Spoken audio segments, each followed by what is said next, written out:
Hello friends, आज हम the transfer of property act के सेक्शन 105 से सेक्शन 108 के बारे में डिस्कस करेंगे।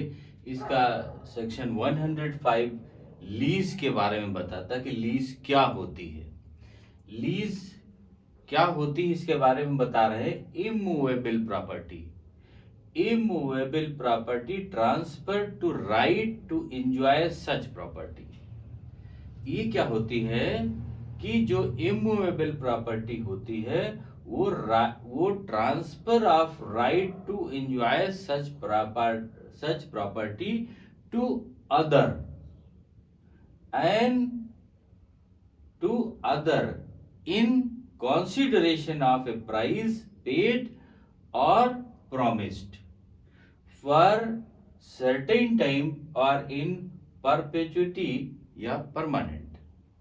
अब इसको थोड़ा इजी वे में देख लेते हैं कि इमूवेबल प्रॉपर्टी में एंजॉय करने के लिए, रहने के लिए किसी को उसके राइट ट्रांसफर करने और उसके बदले में कंसीडरेशन मतलब एडवांस मनी और price month to month, year to year लेने या उसका प्रॉमिस से बाद में लेने और उसे एक निश्चित समय या परमानेंट के लिए अगर हम देते हैं तो वो जो रिटर्न होगा वो लीज कहलाएगा।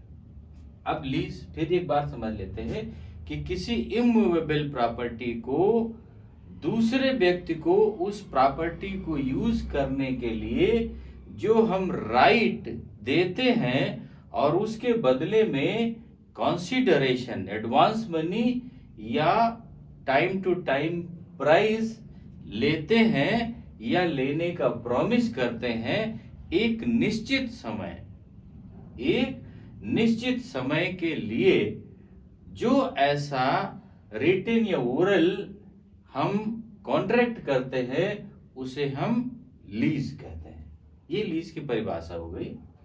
अब लीज में ओनर जो होता है, जो प्रॉपर्टी का ओनर होता है वो लेसर कहलाता है और जो पर्सन जिसको हम राइट उसमें रहने का ट्रांसफर कर रहे हैं वो लेसी कहलाता है। और जो एडवांस मनी देते हैं उसको हम प्रीमियम कहते हैं और जो टाइम टू टाइम देते हैं वो उसका रेंट होता है। तो सेक्शन 5 में लीज और लेसर, लेसी, प्रीमियम और रेंट ये क्या होते हैं इनके बारे में बताया गया है। अब सेक्शन 106 क्या कहता है? Duration of certain leases in absence of written contract और लोकल यूसेज। अब ये क्या है कि जो टाइम होगा, क्या होगा? Duration of certain leases in absence of written contract और लोकल यूसेज। जो वहां का लोकल प्रथा है या लोकल मान्यता है और जो रिटन है उनके नियम क्या क्या है। जैसे इसमें फर्स्ट में बताया गया a lease from year to year is terminable. एक ऐसी लीज जो ईयर टू ईयर चलती रहे, हर वर्ष का वर्ष चलती रहेगी। सपोज करते उस लीज को हम 60 इयर्स के लिए कर देते हैं और उसको एडवांस मनी हम लेकर के उसको पर ईयर रेंट में दे देते हैं किसी को, तो उसे हम क्या करेंगे? अगर उसे हमें लेना है वापस तो 6 मंथ बिफोर उसको नोटिस देना पड़ेगा। और अगर ऐसी lease, A lease from month to month is terminable, अगर कोई मंथ टू मंथ दे रहे हैं, सपोज करते एक जनरल कमरे को हम किराए पर 11 महीने के लिए दे रहे हैं, तो उसमें क्या करते हैं कि 15 दिन पहले हमको नोटिस उसको खाली कराने के लिए देनी पड़ती है अगर हमारा उसका एग्रीमेंट के हिसाब से वर्क नहीं हो रहा है तब। अब सेकंड पार्ट इसका सबसेक्शन 2 कहता है the period commence from the date of receipt of notice. जब हमारा उसका पीरियड कब से स्टार्ट होगा, जब उसे लेसी को नोटिस रिसीव हो जाएगी तब। जब उसे नोटिस जिस दिन रिसीव हो जाएगी उस दिन से डेज काउंट होंगे। इसका थर्ड पार्ट कहता है suit filed after the expiry of the period specified in section 1। Section 1 में कहा गया है कि अगर कोई ईयर टू ईयर वाली टर्मिनेबल लीज है तो उसे हम 6 मंथ बिफोर नोटिस देंगे। अगर मंथ टू मंथ वाली है तो वो 15 डेज के पहले देंगे। अब इन्होंने कहा अगर हमें सूट फाइल करना है तो दूसरी बात हो काउंट कब से होगा, जब उसको नोटिस रिसीव हो जाएगी। अब थर्ड में कहा उसका सूट कब फाइल होगा, जब उस नोटिस का पीरियड फिनिश हो जाएगा। मतलब अगर ये 6 मंथ फिनिश हो गया और इसका 15 मंथ फिनिश हो गया तब उसका सूट फाइल हो पाएगा। फोर्थ, इसके सबसेक्शन 4 में कहा कि every notice must be in writing signed by और on behalf of the person giving it. जो पर्सन नोटिस दे रहा, कौन, लेसर या उसका कोई एजेंट, अगर वो नोटिस दे रहा है तो वो नोटिस लिखित होगी और उसमें उस लेसर के या लेसर के बिहाफ पे जो एजेंट जो नोटिस दे रहा है उसके हस्ताक्षर होने चाहिए। ये इसमें सेक्शन 106 में कहा गया। अब सेक्शन 107 के बारे में आते हैं कि लीजेस हाउ मेड, लीज कैसे बनेगी।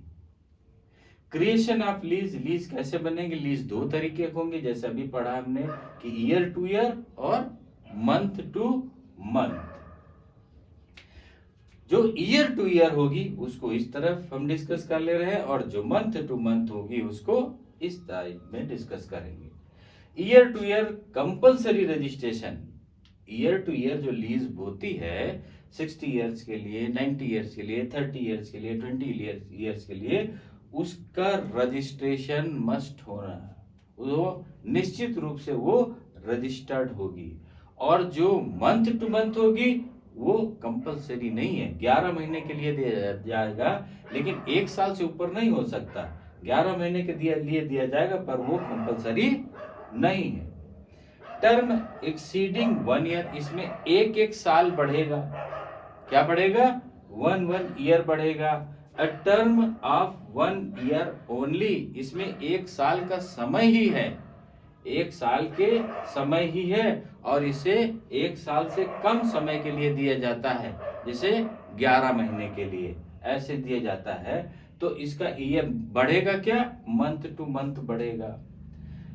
रिजर्विंग ईयरली रेंट, इसका वार्षिक रेंट लेते हैं कि 1 साल में आपको इतना रुपया देना है और 15 साल के बाद में, 5 साल के बाद में आपका इतना पैसा बढ़ करके फिर रेंट लेना है। और इसमें क्या होता है, लेस देन 1 ईयर, 1 साल से कम के लिए करते हैं और मंथ टू मंथ उसका रेंट लेते हैं। ये परमानेंट लीज होती है जो ईयर टू ईयर जाती, और ये परमानेंट लीज नहीं होती, जनरल लीज होती है। तो इसमें 100 सेक्शन 107 में बताया गया लीज कैसे बनेगी। तो एक परमानेंट होगी और एक जनरल होगी। जनरल मंथ टू मंथ जाएगी और 11 महीने के लिए होगी, 1 साल से कम के लिए, और ईयर टू ईयर रजिस्टर्ड होगी और वो किसी समय के लिए हो सकती है। तो ये इस सेक्शन 107 में बताया गया। अब सेक्शन 108 के बारे में डिस्कस कर लेते हैं। Right and liabilities of lessor and lessee, lessee के और लेसर के राइट्स और लायबिलिटीज क्या क्या हैं उनके बारे में डिस्कस करते हैं। इसमें लायबिलिटीज ऑफ लेसर, लेसर की लायबिलिटीज क्या क्या है वो इसके फर्स्ट में बताया गया। ए पार्ट कहता है इसका डिस्क्लोज मटेरियल डिफेक्ट, अगर उस प्रॉपर्टी में जिसकी वो लीज कर रहा है अगर उसमें कोई डिफेक्ट है, कोई कमी है, किसी का कोई केस चल रहा है, या उस बिल्डिंग में कोई कमी है, या उस प्रॉपर्टी में कोई कमी है, तो उसको वो लेसी को डिस्क्लोज करेगा, लेसी को बताएगा। पहली बात। सेकंड इन्होंने कहा B give position on his request. जब लेसी कहेगा तब उसको उसका पोजीशन उस प्रॉपर्टी का देना पड़ेगा जिसकी हमने लीज की है। सी पार्ट कहा quiet enjoyment of property by lessee. Lessee को शांतिपूर्वक उस प्रॉपर्टी में पोजीशन में रख करके शांति से उसको रहने देगा। ये लेसर का राइट होगा, लेसर की लाइबिलिटी होगी कि उसमें वो लेसी शांति से और आराम से वो रहे। अब राइट ऑफ लेसी, लेसी के राइट क्या है, लेसी के राइट क्या क्या है। इसके डी पार्ट में कहा गया enjoy in the leased property. जो प्रॉपर्टी लीज उसने ली है उसमें रहे, शांति पूर्वक एंजॉय करे, ये उसका राइट है। और अगर उसकी एडिशन कोई प्रॉपर्टी मिल जाती है, एक खेत ले लेता और खेत में उसकी बाद में कोई झील के किनारे है और झील उसकी पानी कम हो जाता, बढ़ जाता, तो जो एडिशन होगी उसका भी एंजॉय करे, और जो प्रॉपर्टी है ली है उसका भी वो एंजॉय कर सकता है। अब इसका ई पार्ट कहता है right to avoid of destruction by fire, flood और वायलेंस ऑफ ए आर्मी। वो क्या करे, अवॉइड करे, अवॉइड करे कि उसको क्षति ना हो, किससे, फायर से, और उसको बाढ़ से, इन सब से उसको बचाए और उन सब से उनको डिस्ट्रक्शन करे। ये इसके एफ पार्ट, इसके ई पार्ट में कहा गया है। अब एफ पार्ट में क्या कहा गया, रिपेयर द प्रॉपर्टी। उस प्रॉपर्टी, अगर वो प्रॉपर्टी क्षय हो रही है, डैमेज हो रही है, या उस प्रॉपर्टी में कोई नुकसान हो रहा है और लेसर उस प्रॉपर्टी को करने में, मेंटेन करने में असक्षम है, तो लेसर की परमिशन लेकर के उस प्रॉपर्टी को वो रिपेयर कराए। Right to necessary payment. अब उसकी जो आवश्यक जो पेमेंट है उस प्रॉपर्टी के, जैसे टैक्स के पेमेंट है और उसका जो है इंश्योरेंस के पेमेंट है या रेंट है, अगर इंश्योरेंस का पेमेंट वो नहीं दे पाता है लेसर, तो वो ये, अगर ये चीजें जो नेसेसरी पेमेंट हैं वो लेसी को टाइम टू टाइम देने हैं, ये उसकी राइट है। अब इसका एच पार्ट कहता है रिमूव द फिक्सेचर। फिक्सेचर को रिमूव करने का इसका राइट है। उसके बाद में आई पार्ट कहा benefit of crops growing on land. उस लैंड में जो फसल पैदा कर रहा है उस फसल को ले और उसका एंजॉयमेंट करे। अगर लैंड एग्रीकल्चर लेता है लीज पर, तब उसका बेनिफिट ले उस क्रॉप्स का। और जे असाइन हिज इंटरेस्ट, वो अपना जो इंटरेस्ट है जो प्रॉपर्टी का उसका वो टाइम टू टाइम फील करता रहे, टाइम टू टाइम दे। ये इसके लेसी के राइट्स हैं। अब लाइबिलिटीज लेसी की क्या क्या है वो भी इसी में बताया गया है। लाइबिलिटीज के पार्ट में बताया गया कि के में disclose facts increasing the value of the property. अगर लेसर को पता नहीं है कि उस प्रॉपर्टी की वैल्यू क्या है, रेंट क्या होगा या उसका एडवांस क्या लेना है, तो लेसी का राइट है कि उसको बता दे कि यहाँ का रेंट ये चल रहा है, एडवांस ये चल रहा है, उसको छिपाए नहीं। अगर कोई लेसर बाहर रहता है, उसे नहीं मालूम कि प्रॉपर्टी में बढ़ रहा, घट रहा या क्या हो रहा, तो लेसी का ये राइट है कि उसको प्रॉपर्टी में जो भी इंक्रीजिंग हुई है, जो भी वृद्धि हुई है, उसके बारे में उसको इन्फॉर्म करे। एल इसका पार्ट पेमेंट, पे रेंट और कॉन्सिडरेशन। लेसी का लाइबिलिटीज है कि जो एडवांस मनी तय हुई है लीज में, उस एडवांस मनी को वो दे और जो time to time rent decide हुआ कि मंथ टू मंथ या ईयर टू ईयर, तो वो टाइम टू टाइम उसका रेंट भी अदा करे। एम पार्ट कहता है मेंटेन द प्रॉपर्टी। अगर लेसर के पास में पैसा नहीं, वो मेंटेन नहीं कर पाता, तो लेसी का राइट है कि उस प्रॉपर्टी को मेंटेन करे। मेंटेन करने का जो पैसा अगर लेसर नहीं देता तो लेसर के परमिशन से उसको मेंटेन करे, बाद में रेंट में काट लेगा। और मेंटेन ऐसे करेगा, उसके साफ सफाई रखेगा, उस प्रॉपर्टी को ध्यान रखेगा, वो अपने जैसी जैसे उसकी प्रॉपर्टी हो वैसे ही उसको यूज करेगा। इन पार्ट कहा give notice for any encroachment on property. अगर कोई इंक्रोचमेंट हो जाता है प्रॉपर्टी में, कोई इंक्रोचमेंट हो जाता है उस प्रॉपर्टी में, तो लेसी का ये लाइबिलिटीज है कि वो नोटिस से लेसर को सूचित करे कि आपके प्रॉपर्टी में ये इंक्रोचमेंट हो गया है। वो नोटिस के द्वारा लेसर को सूचित करेगा। इसका ओ पार्ट कहा enjoy the property in a reasonably वे।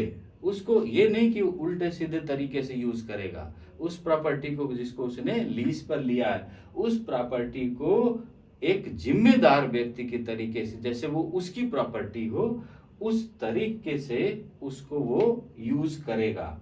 अब इसको पी पार्ट कहता है not to erect any permanent structure without consent of lessor. अगर वो प्रॉपर्टी लिया है तो उसमें कोई अस्थाई कंस्ट्रक्शन नहीं करेगा, रूम नहीं बनाएगा, बिल्डिंग नहीं खड़ी करेगा, या ऐसा कोई कार्य नहीं करेगा जो परमानेंट हो। और परमानेंट अगर वो बनाना चाहता है तो पहले लेसर से परमिशन ले।